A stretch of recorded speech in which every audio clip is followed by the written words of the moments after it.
උගේ තියෙනවා මෙන්න මෙහෙම කැරකිච්ච එකක්. ෂුණ්ඩාව කියලා කියන්නේ.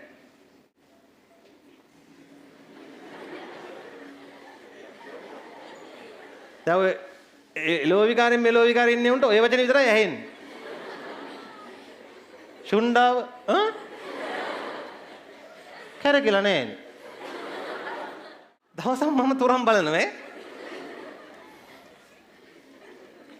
අඩේ මට හොඳට තේරෙනවා වතුර වැටෙනවා වගේ. මට හොඳට තේරෙනවා මේක. සාධාරණයි පොඩි පොඩි සත්තු මැරෙන එක. හදිසියෙ මූණ දෙක දැක්ක ගමන්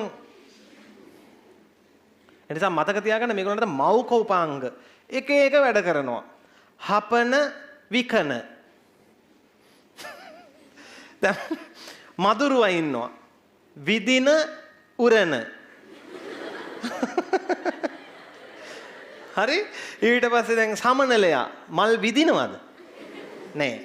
සමනලයාගේ තියෙනවා ඉස්සරහා මෙන්න මේව කර සමනලයාගේ මූණ දැක්කොත් හොල්මන් වෙලා යනවා.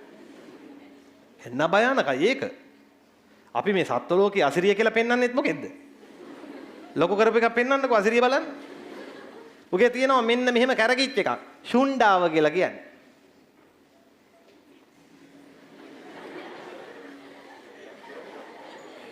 දැන් ඔය එලෝවිකාරයෙන් මෙලෝවිකාරයෙන් ඉන්නේ උන්ට ඔය වචනේ විතරයි ඇහෙන්නේ. ෂුණ්ඩාව කැරකිලා නෑනේ. සමනලයා ගැන කියන්නේ. දැන් මේක මේ කැරකිලා තියෙන එක මෙහෙම ගලවලා නෙමෙයි නිකන් දිග ඇරලා අරගෙන මල ඇතුළට දානවා. අර ඇතුළට දාලා බොන්නේ. ආපහු රවුම් කරගෙන ගෙදර යනවා. තේරුම් ගන්න.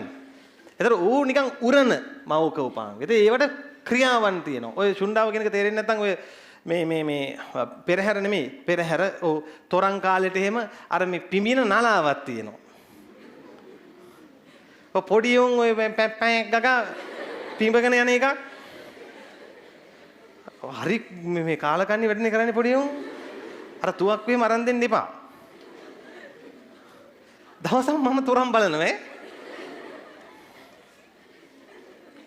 අඩේ මට හොඳට තේරෙනවා වතුර වැටෙනවා වගේ. මට හොඳට තේරෙනවා මේක. ඒත් මම මෙන්න මෙහෙම කරලා මං ආයෙ ඉන්නවා. එකේ තාත්තගේ කකුල අල්ලගෙන මෙහෙම කැරකෙනවා. හරි? ඌ කැරකෙන්නේ කොහොමද දන්නවද? කැරකෙන ගමන් මගේ පැත්ත ආවහම මුගේ ආච්චිට මම බලන් හිටියා ඊළඟ රවුම එනකම්.